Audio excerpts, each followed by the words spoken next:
So karon sir, padong na ta sa imuhang pugon to imong tawag ano? Pugon. Ato na isugba. Alright. So the pig is there, ida. Then taas lagi kay ni sir. Unsa man ni siya? Mao ni siya ay nagdaog tuyok sa tibuok pugon. Okay. Kuan unsa man siya kanang mechanic unsa electricity ba or Electric na. electric? Okay. So taas lagi kay ni siya sir. Og dili mataas di masad maarang kay daghan kay order kada adlaw. Order.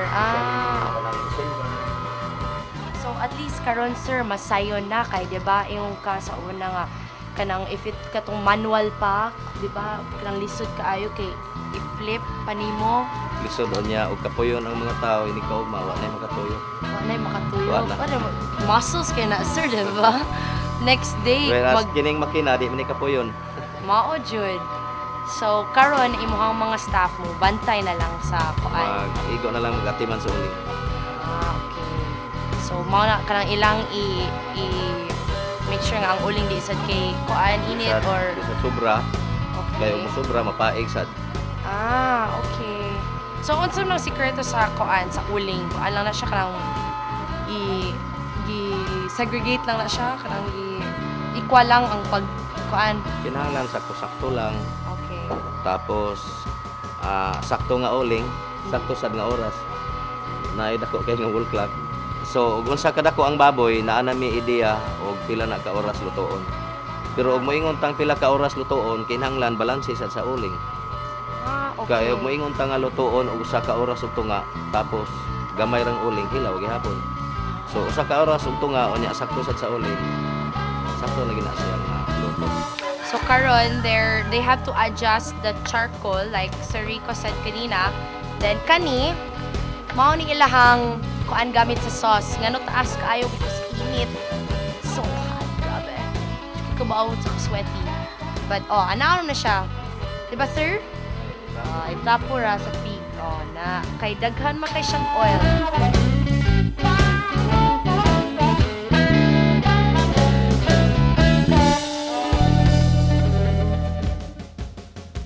Wow, I'm so excited that to eat this. Mas ganahan ko mukaon already, but kasi magluto. So, I think I'm naman mag-cook also. But anyway, we have to wait for the pig kay for that small pig to be prepared, like Sir Rico said, timing and charcoal matters. So, it'll probably take an hour and a half. So, let's talk to Sir Rico about what the lechon is all about because it's gonna take a while, and we're not gonna run this episode for an hour and 30 minutes. But we're gonna talk about lechon, and we'll wait for that lechon because I'm already hungry. Are you guys all hungry? Yes. Oh, everybody's hungry, so we're gonna eat.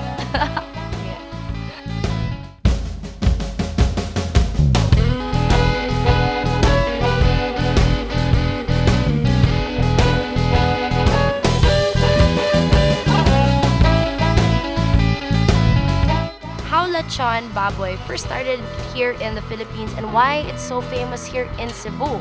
So I'm here again with Sir Rico himself. Sa medyo ng history sa lechon diri sa Philippines. Dugay na kayo na siyang delicacy diri, no?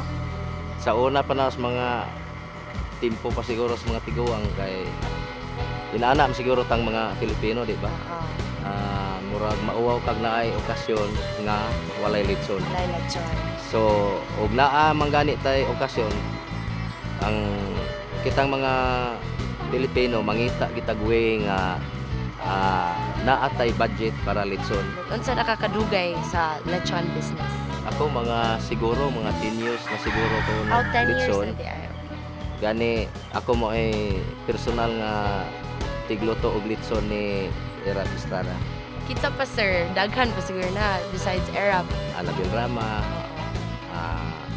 Corina Sanchez, daghan mga artista daghan. Senators na apod. Daghan. Senator like Ping Lacson, Senator Biason. Sa una pagsugod ako ray mo ihaw sa baboy. Ako'y magtimpla. Tapos pag human og timpla di makaon kay sobrang parat. Na ako'y customer ni reklamo. So So akong gitiman-an unsa kadako to ang baboy nga iyang gireklamo nga para. So pag sunod og ihaw nako og baboy nga ingon adto ka dako, ako sang gikuhaan ang asin. So pagkuha nako ang asin sa asin, niingon sang customer nga tab-ang bali murag nasubrahan og bawas ang asin. So ako sa tong gitiman-an nga kun-an sa nako og gamay sa gikuha. So mao na para nako murag na perfect na. Sa pagkakaron na ako'y giimbento nga spicy lechon. Ako mao ay nag-unaan na. Tibuok Pilipinas ako'y nag-imbento og spicy lechon. I don't know na daw ni sunod. Pero ako gin mo ay nag-una ng spicy nga lechon. We're not only talking about Rico's lechon in general, but it's how you cook the lechon, and that's what makes it good. And it takes a lot of factors to come out with good lechon baboy. And when we come back, we are going to eat lechon. Too bad for you, I wish you were here.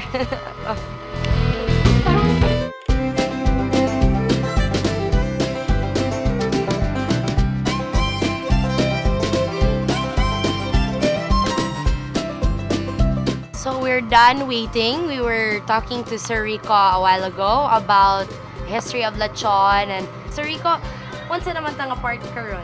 So ikuha na nila ang kuan pig dito sa kuan sa Naluto na. Kani siya luto na ni. Okay. So atong isandig para ang katong iyang mga sabaw sa gikan sa tiyan mugawas na. So pag human ani, wa na mga sabaw, ato nining i-pack for delivery na. For delivery. So you do delivery pa day, sir. Then, unsa man na siya pagtangtang kay di ba init man ang pig, mo gamit ba sila og knife or ang kuan lang? Ang pugnan lang sa knife. Okay, then Dali naman ni siya kuhaon kay luto naman. Luto naman. Okay. So crisp and ready. Wow.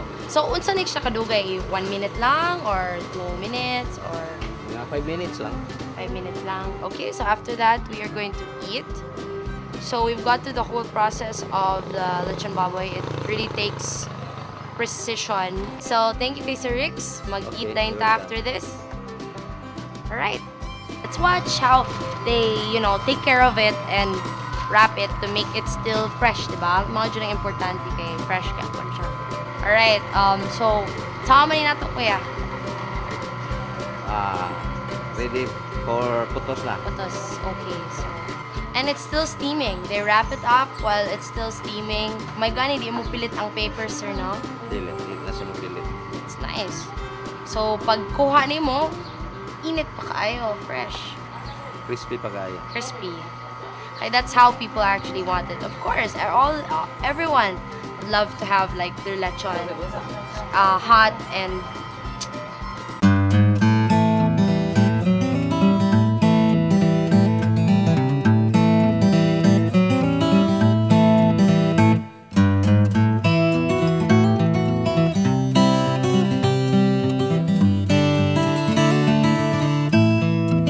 slice na to. This is like the lechon we cooked.